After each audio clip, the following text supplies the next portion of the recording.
There we go. Good morning. We'll get the technology going. All right. I'm a little late this morning. Sorry about that, but we will get going. All right, so we have been looking at doctrine. We started out with a look at how to do topical studies, and now we've gotten into our second question that has led us to look at the different doctrines that we're examining. First, we looked at the doctrine of Sabbath. We saw that the Sabbath is a time of rest. It is a holiday.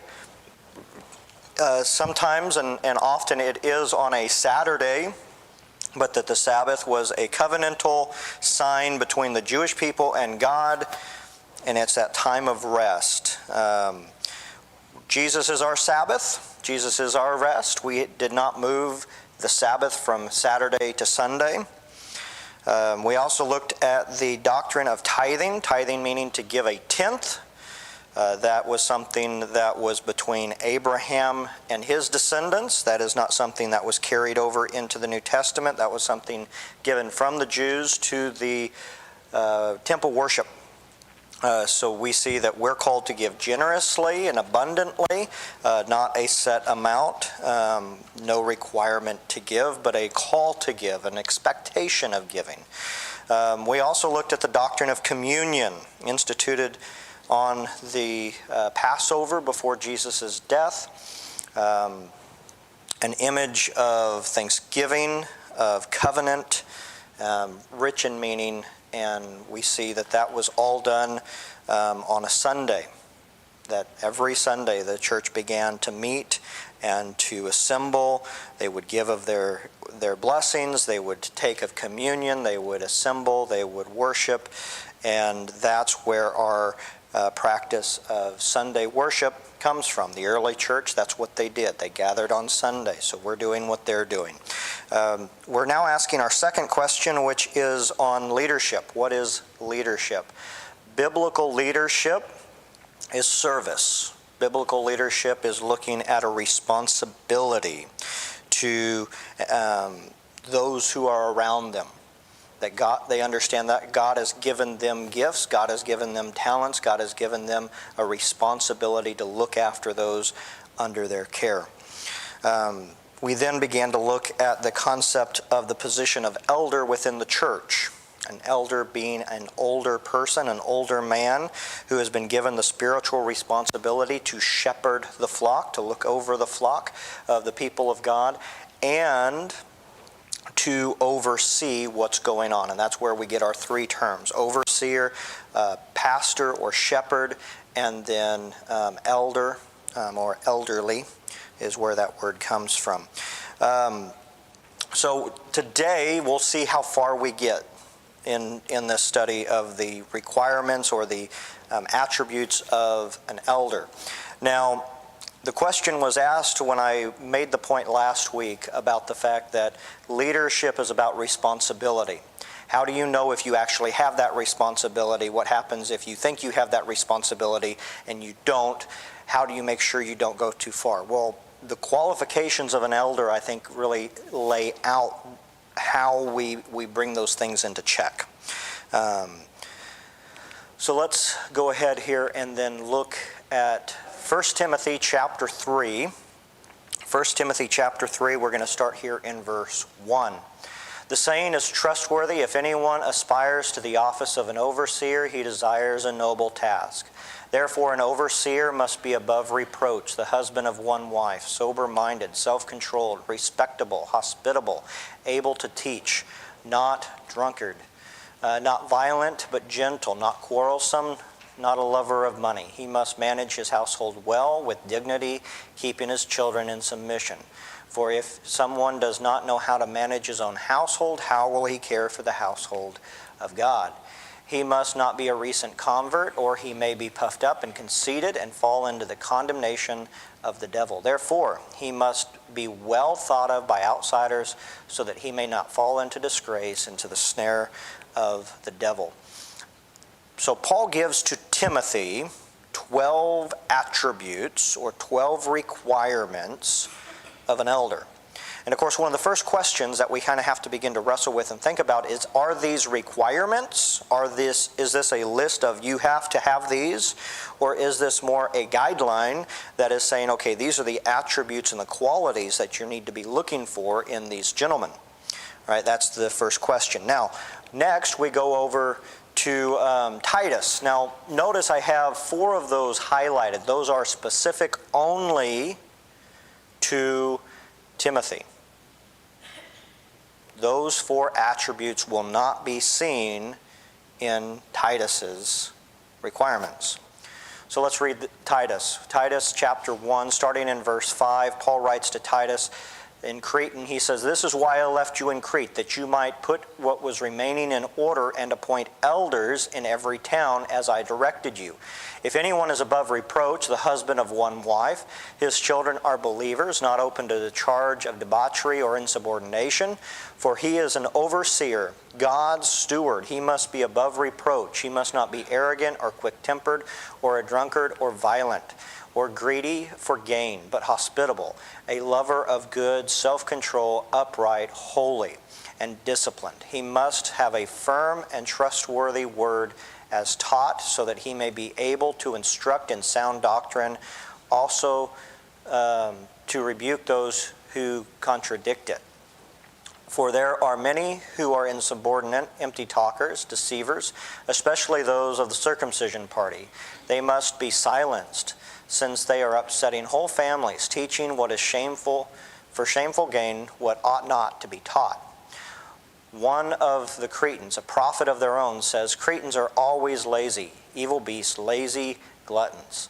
This is a true testimony, therefore rebuke them sharply, that they may be sound in the faith, not deceiving themselves to Jewish myths or to the command of the people who turn away from the truth.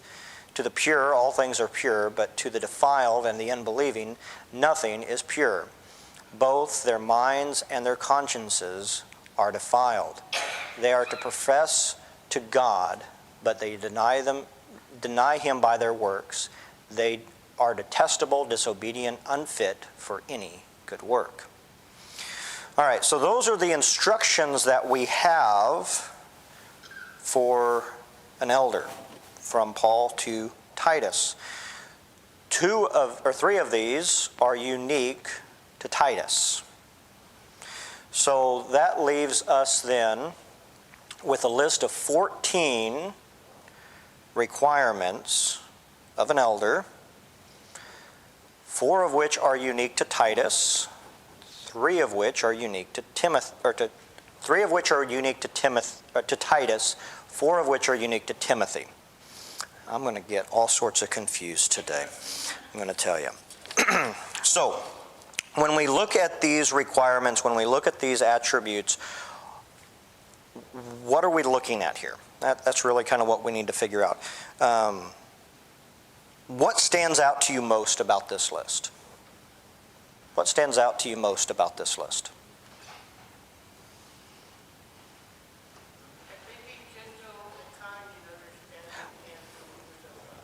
Gentle and kind believers of God.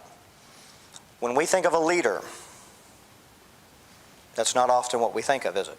Gentle and kind and believers. That's not normally at the top of our list, right? It's one of those happy accidents when you find somebody like that. I've even heard some in recent days within our society say that they want a fighter, right? That's the ideal leader. They want somebody who's going to fight for them. They want somebody who's going to go toe to toe, right? That's not kind. That's not considerate. That's the opposite of that. What else? What stands out to you about this list? Above reproach. Above reproach. That is a big theme of these 2 lists. Above reproach.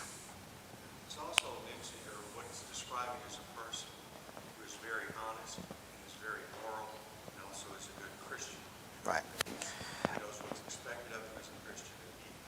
He talks the talk, but he walks the walk. Yes, he talks the talk and he walks the walk, and he's genuine in his faith, right?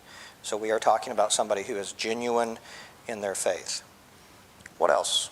Shouldn't every believer have these qualities? Every believer should have these qualities. These are qualities that everyone should be striving for. These are Christian qualities. These are Christian attributes. These are things that we should be striving for, all of us.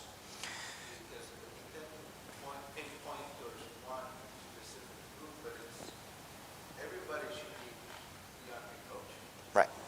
Absolutely.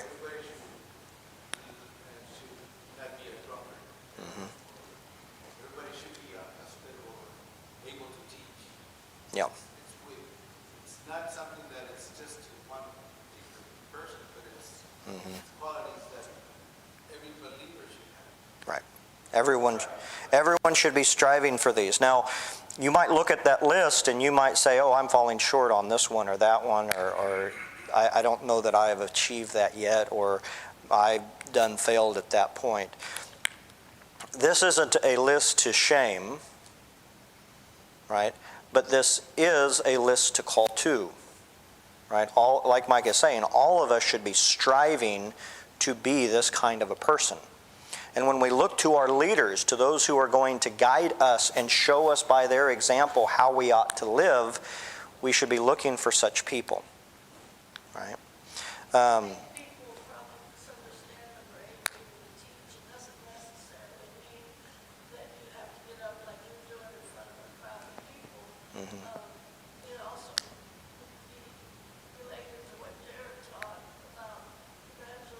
Yes. As long as you can have a conversation with somebody who teaches about the word one-on-one. Right. It doesn't have to necessarily be in a group, and we'll go through each of these here in a little bit. But absolutely, it's not that you have to be a great orator. All right, that's not the requirement. I don't know if anybody else has the same problem, but I can't read. Oh, the pink ones? Oh, okay. Yeah, the contrast is bad on that. I'm sorry. Ones in pink, for those who have the same problem of being able to read those. Children are faithful, that's in Titus. We have lovers of good and righteousness, that's also in Titus. And not self-centered, also in Titus. Can anyone do this perfectly? No. Nobody can achieve all of this perfectly. Right? We can try to do this better, and some do it better than others. But nobody can do this perfectly. So we have to kind of wrestle with, is this a list of requirements or these guides? I think guides are probably a better way to look at them, but they are a list of things that we should expect in our leaders.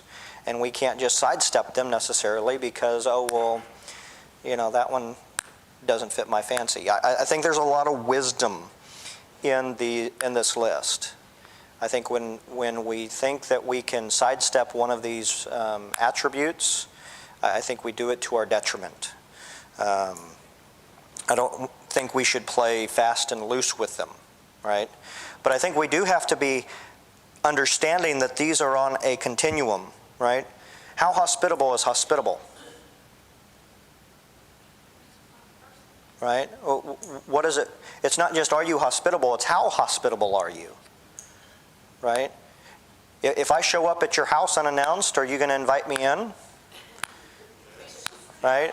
Or are you going to, right? Are you having enough parties and meals at your house with other people? Like how many do you have to have in order to be considered hospitable? Right? So this is not a hard, fast rule. This is a continuum, right? How able to teach must you be? Right? What is able to teach well enough? So these are some areas that are to some extent subjective, right? And as you begin to look at these and you begin to pick these apart and you begin to look at different people's lives, you begin to see these are on a continuum, right? Not everyone is going to be as hospitable. Not everyone's going to live out that hospitality in the same way, right? But an elder should be hospitable. So there is a amount of subjectiveness to this list, and we have to understand that. All right, so let's walk through these different attributes here. An overseer, overseeing elder shepherd, has a huge responsibility, and these are important qualities for them to have. One of the worst things that you can have outside of no eldership, and I'm a big proponent of elderships. I've worked under no eldership. I do not recommend it. I do not think that the church will grow and prosper without elders. I think elders are key. But the only thing worse than no eldership is an unbiblical, unqualified eldership. That's the only thing worse than no eldership, is an unqualified eldership. And that is a challenge, and this is one of the huge problems facing our country right now. All right, we're going to see how many of these 14 qualities we can get through today. I am suspecting that we will have to do part of these today and part of these next week. That is my guess. Desire the work. This one is unique to Timothy. Timothy says that an elder should be desiring the work. And this is an important one that they have. You don't want an unwilling elder. You don't want to force somebody into this. But we also have to understand that the desire for this position, one, should not be out of power, because the position of an elder is not one of power. But it's also not one that they should not desire because of humility. An elder, once again, understands that they have these qualities, that they have the heart of a shepherd, that they have a care for the kingdom of God. They want to see people grow in their faith, and they understand that God has given them that responsibility, and that they should desire the position to which God has given them and placed them. Right? So the desiring of the eldership is an important quality because they should desire it. It should not be one of desiring power, because the eldership is not one of power. I don't know if I can say that enough. The eldership is not one of power. It is not one of authority. They have responsibilities that mean they make decisions. And with that comes an effect upon our lives. But it is not one of power. It is not one of position. It is one of responsibility. So they should not desire it out of a desire for power, a desire for position, but they should desire it knowing that God has called them to it. That they see the need, and they see this within themselves, that they need to aspire to that. He says it's good to aspire to it. It's good to desire this attribute, this quality. They understand the need for the work.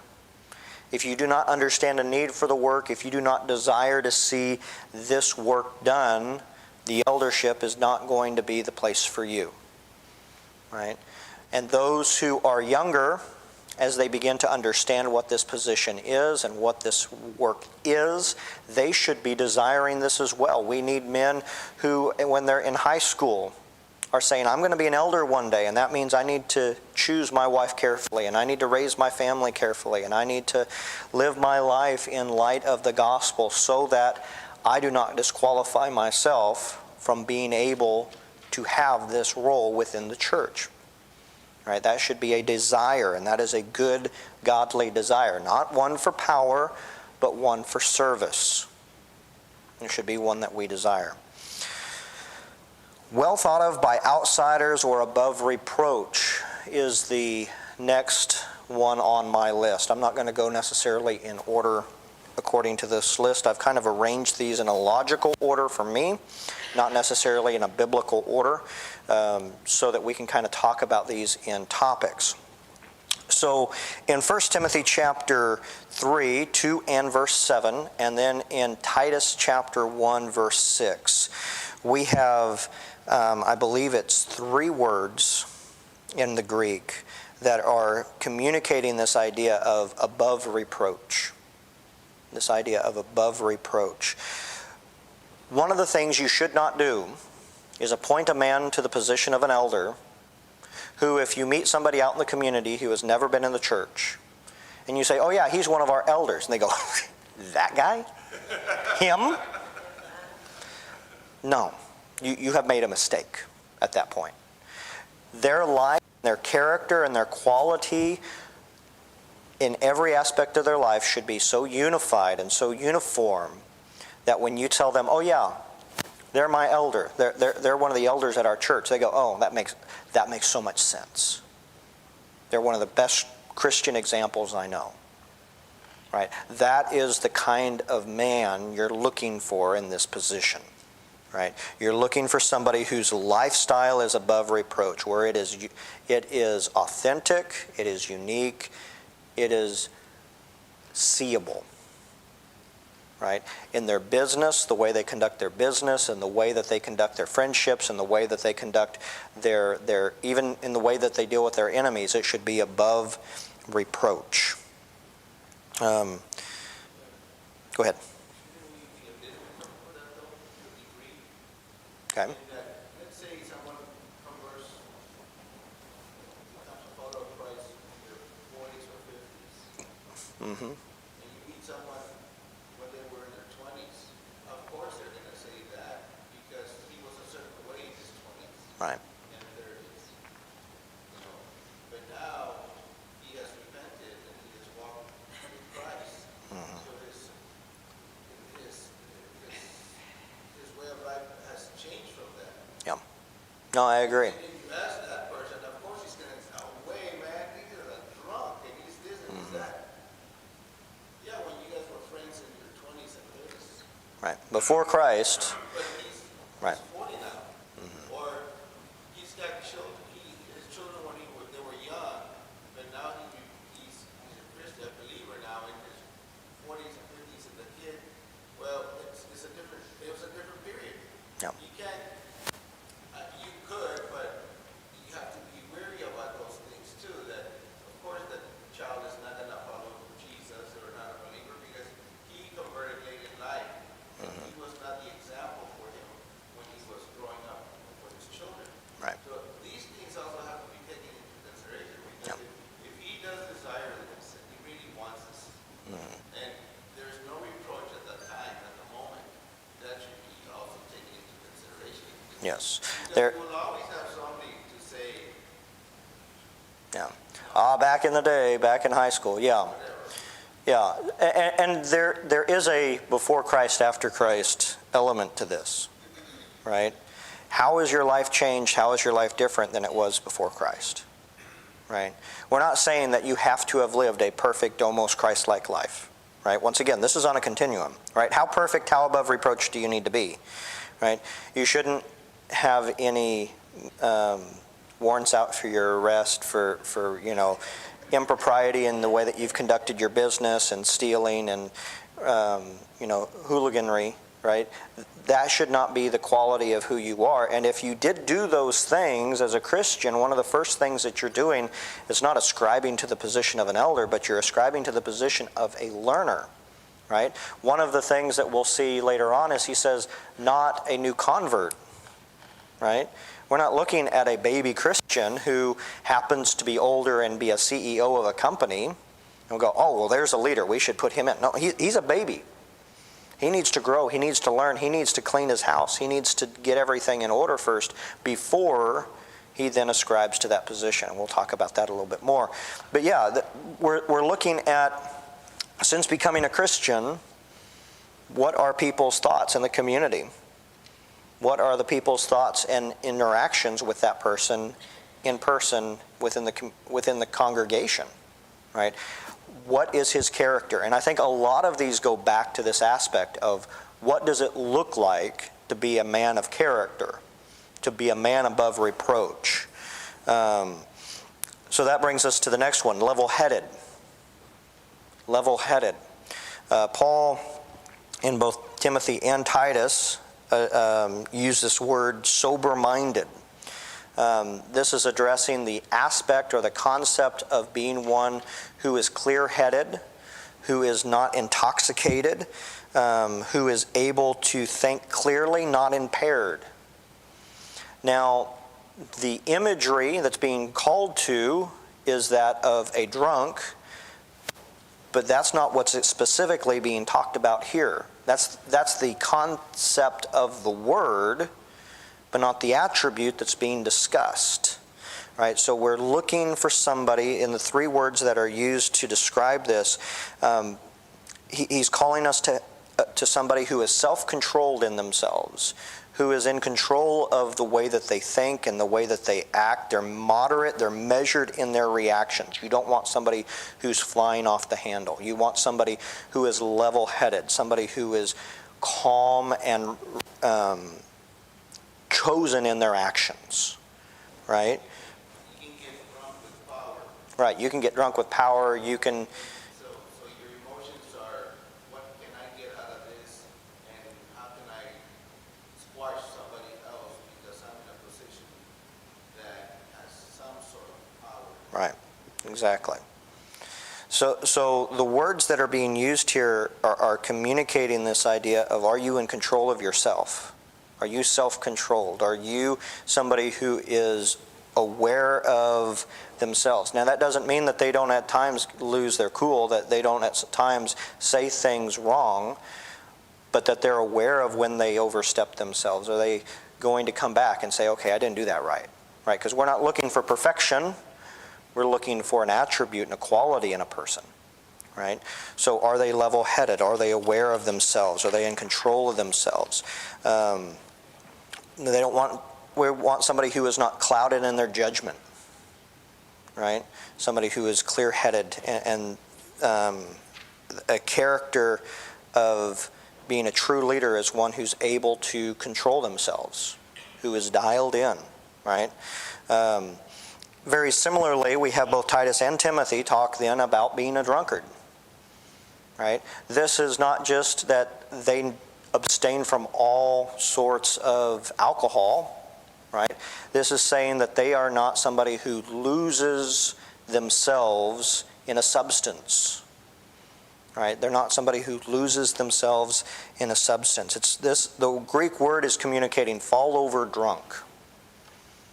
Somebody who's just completely out of it, right? So this doesn't necessarily mean that you got to be a teetotaler, right? That's not what this is communicating. What this is communicating is that this individual is not a drunkard. They're not impairing themselves. They're not tied to the bottle, right? They're in control of themselves. They're not controlled by any substance. They are following and they have an ability to be in control of themselves. So level-headed and sober-minded, right, are communicating a quality as well as a practice of not partaking of say, alcohol, right? Not quarrelsome or violent. Between these two letters, Paul uses 4 words to communicate this important quality of an elder. They should be somebody who is not easily angered, not looking for a fight. Instead, Paul says that this should be a patient and mild person, somebody who is not heated in situations. This goes right back to what Paul was saying about level-headed. Right? James says that the anger of man does not bring about the righteousness of God. Right? So we're looking at a quality of not being somebody who's looking for a fight. Somebody who is not, they don't just fly off the handle. Right? They don't have a short fuse. They have themselves in check. Right? So once again, we have a quality of an elder beginning to develop. Somebody who is in control of themselves, somebody who is stable, somebody who is not giving over their faculties to a substance, or to, say, power, right? They're level-headed, they're consistent in how they act and how they behave. And this leads to what Paul says to Timothy, to be respectable. If we have not gotten into it yet, in Paul's letter, he includes a word sometimes translated as respectable. The other time this word is used is of ladies, to be dressed modestly. That's the other way this word is used. So elders, you have to be respectable. ladies, you have to be modest. It's communicating the same idea. The way that you present yourself, the way that you carry yourself is one of respectability. It is one of honor in our culture. It is one of dignity, right? Not flaunting one's power, not flaunting one's wealth, not flaunting one's position. It is one of humility and respectability, right? So that's what's being communicated here. So both should be respectable. In a similar way, they should not be a lover of money, right? The idea that's being communicated here is they are not led by financial gain. They're not looking for how they're going to make a buck, right? They're not looking for those opportunities to always make money. They're not willing to cheat, to break the law, to bend the rules in order to get ahead. You have somebody who is not seeking out worldly wealth, right? When you're looking at an elder, somebody in the church who is leading spiritually, their goal should not be another dollar, right? It's not saying that money doesn't do things and that they shouldn't be able to manage their money well. We're saying that they should not be led by a desire of wealth, of the love of money, of being greedy. In a similar way, Paul talks to Titus about not being self-centered. They should not be focused upon themselves. They should not be self-focused. Everything's about me. Everything's about my way. A bad leader is one who wants to bring about their objectives and their objectives alone, and they're going to try to rally the base behind their ideas. A shepherd, while knowing what is good for the sheep and what direction that they need to go in general, is also one who's aware of the needs of the sheep and aware of the needs of his flock. Right? So a shepherd is not self-serving, is not self-centered. He's aware of the needs of the flock. He's listening and aware of what has to happen in order to take care of those whom God has placed under his care. He is a lover of what is good and right. He talks to Titus about this. They have not gotten... we've gotten a hint of this in the quality of his character, right? He is solid and stable and honorable in the way that he lives. Paul uses 3 more words to communicate this point to Titus. They're to be friendly and honorable and seeking what is good and righteous. They should be seeking justice and what is holy and blameless. Right? These are the qualities that we're looking for. Once again, we have basically these 7 qualities of somebody who is above reproach, right? Level-headed, not a drunkard, not who is even-tempered, somebody who is not a lover of money, who is respectable, a lover of what is good and righteous, not self-centered. These are qualities that describe a leader, a biblical leader, who is above reproach, whose characteristics, whose qualities, whose attributes are seeking the benefit of others, who are not self-centered but other-centered, who care about other people and their well-being. All right, let's see what time we have. I think we have time for maybe one more here.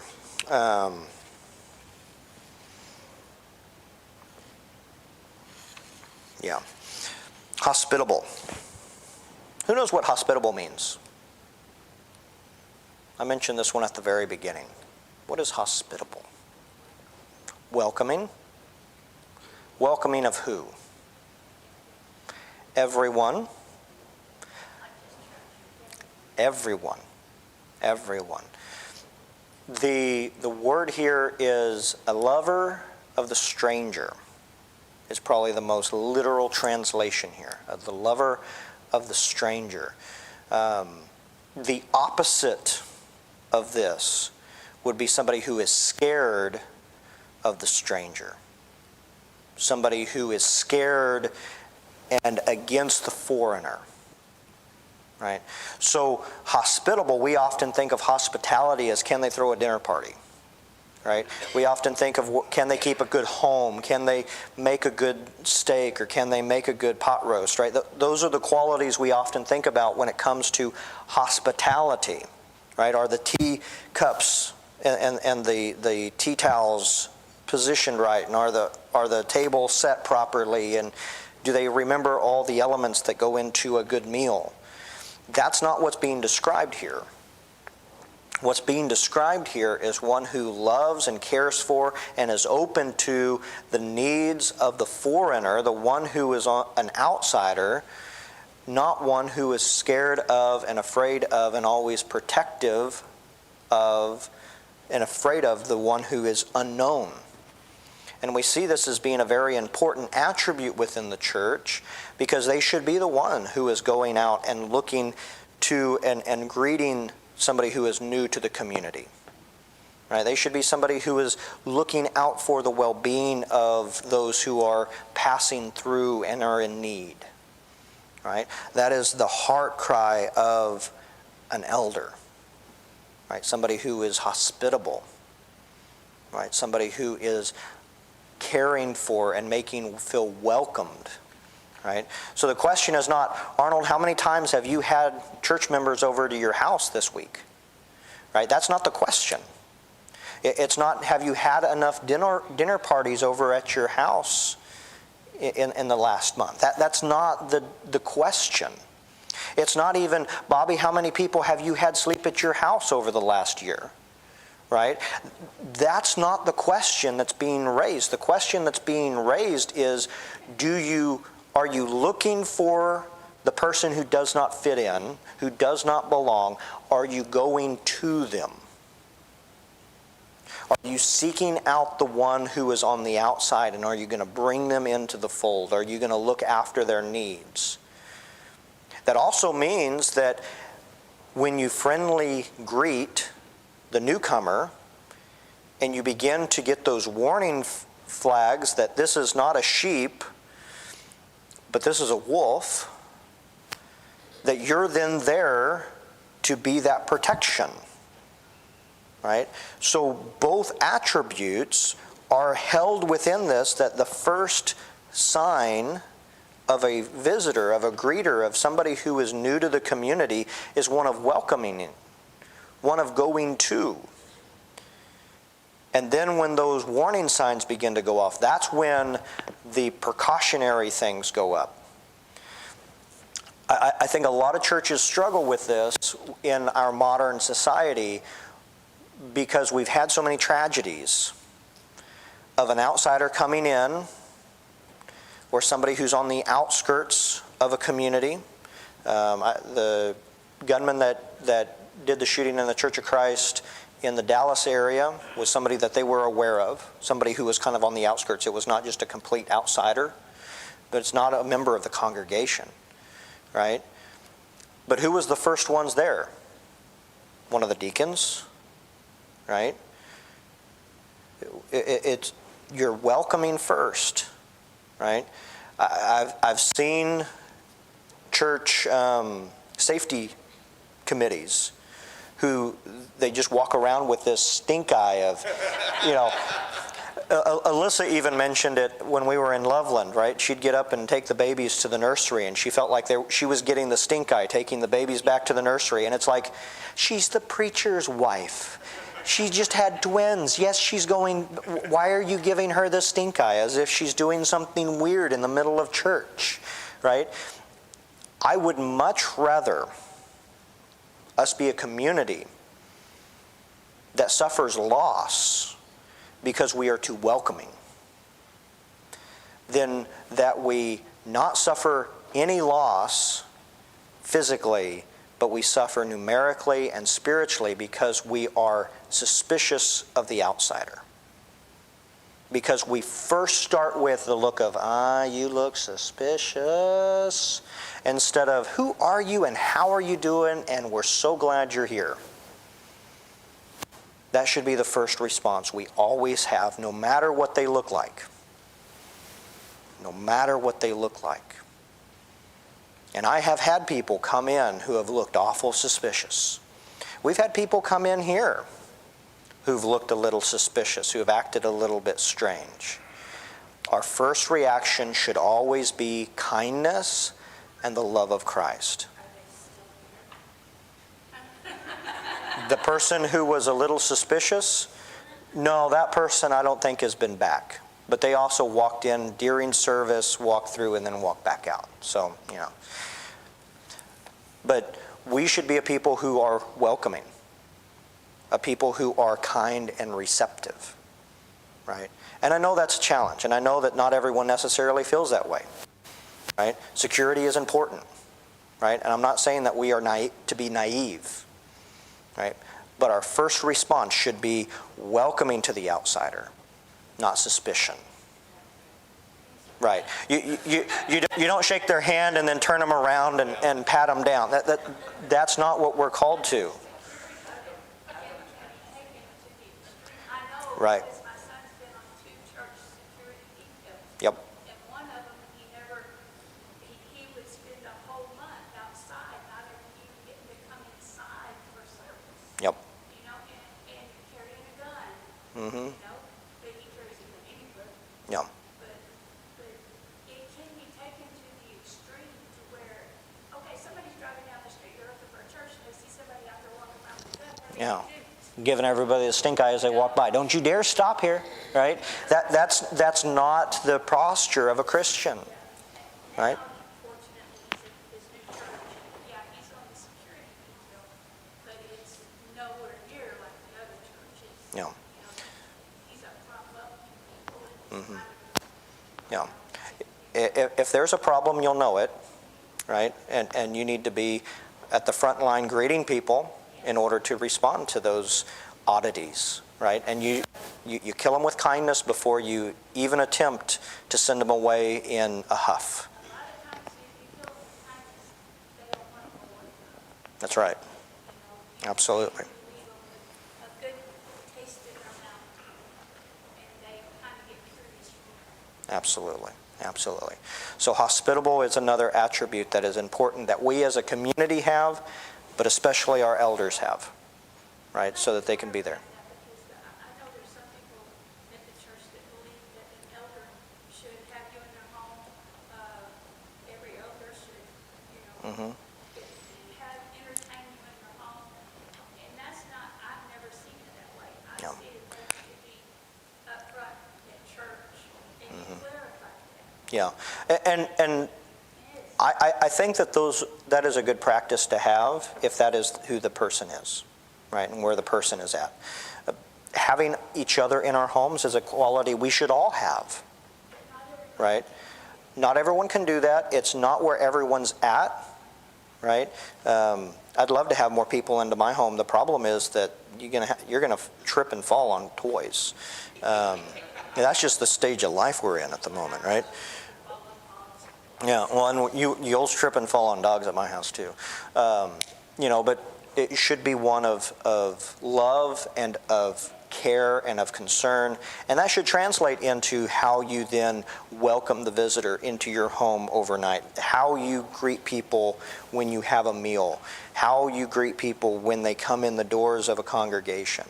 All of those things, right? And then that also carries over. If you're hospitable to the foreigner, how much more are you going to be loving to those who are under your care, who you feel responsible for their well-being? All right, I am over time. We're going to end right there with hospitable. We'll pick up next week with able to teach, and then all the sticky ones of husband of one wife and believing children and all the challenging ones. So we have an attribute of a man above reproach, a godly spiritual leader so far. Let's pray, and then we'll get into worship. Father, we come before you this morning. We thank you for all that you do. We thank you for your word and for how it guides us. Help us to be a people who not only follow your word, but who also seek to live by its heart and by its word. We thank you for your guidance on these issues. Help us to be a people who strive to be these kind of people. And may we acknowledge and appoint to the position of elder those who have these qualities. We love you, Father. We're grateful for our elders, and we ask you to continue to guide us. It's in your Son's name I ask and pray. Amen.